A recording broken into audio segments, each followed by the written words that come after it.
La digitalisation est aujourd'hui le vecteur de développement le plus important.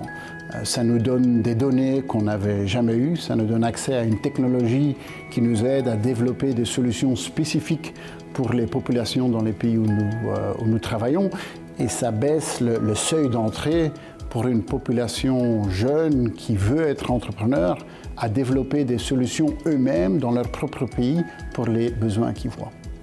La numérisation est une opportunité énorme pour nos entreprises et parfois à des endroits où on ne s'y attend pas. Par exemple, des paiements mobiles, c'est surtout au Kenya et au Cambodge que l'innovation se fait. Les soins de santé à distance, c'est surtout en Tanzanie et en Rwanda qu'on le fait aujourd'hui beaucoup plus qu'ici en Europe. Donc c'est très important pour nos entreprises qui puissent suivre cela et participer à l'innovation qui ait lieu dans le monde entier.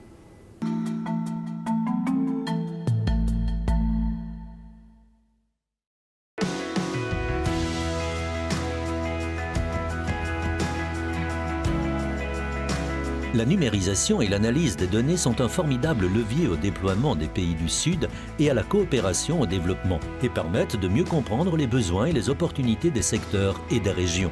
La société de consultance Dalberg est spécialiste en la matière et valorise les possibilités offertes par la numérisation dans les pays en développement.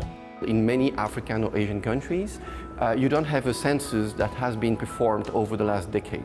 So it's pretty hard for these governments to come up with meaningful economic policies and decisions or recommendations. So that's why we also leverage private data and public data.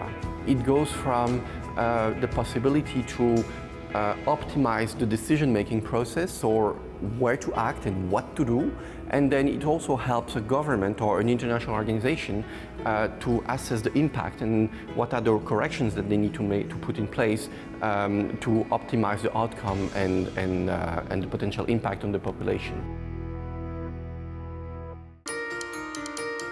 Les innovations technologiques accélèrent la transformation des pays en développement. Bio s'engage fortement dans cette révolution en investissant dans des entreprises et des fonds qui misent sur cette numérisation croissante. Bio a investi 5 millions de dollars donc, dans ce fonds Venturis Proactive Fund 2, qui est un fonds de capital risque qui a investi lui-même donc, depuis 2007 dans une vingtaine de start-up indiennes. Et donc ces start-up qui sont dans des secteurs assez variés, qui vont de l'énergie à l'éducation en passant par la santé.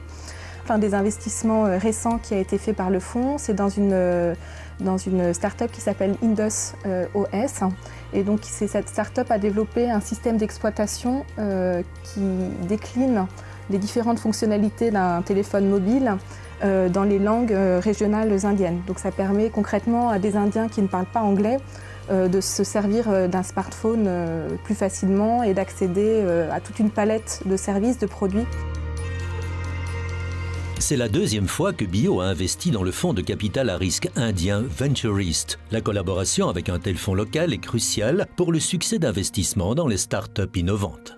Donc Bio a décidé de réinvestir donc, dans le Successor Fund l'année dernière en voyant l'impact qu'avait eu le premier fonds sur tout l'écosystème des startups en Inde, donc qui a permis de créer des emplois, de l'innovation, de la croissance en Inde et qui fait aujourd'hui de l'Inde un des principaux hubs technologiques dans le monde. Donc on s'appuie sur une équipe de partenaires locaux qui ont une vingtaine d'années d'expérience dans le secteur, que ce soit en tant qu'entrepreneurs, en tant que financiers, avec des compétences opérationnelles pour accompagner les startups depuis leurs premiers jours jusqu'à des entreprises plus solides. Donc oui, les partenaires locaux sont essentiels dans le projet pour que notre investissement ait l'impact souhaité.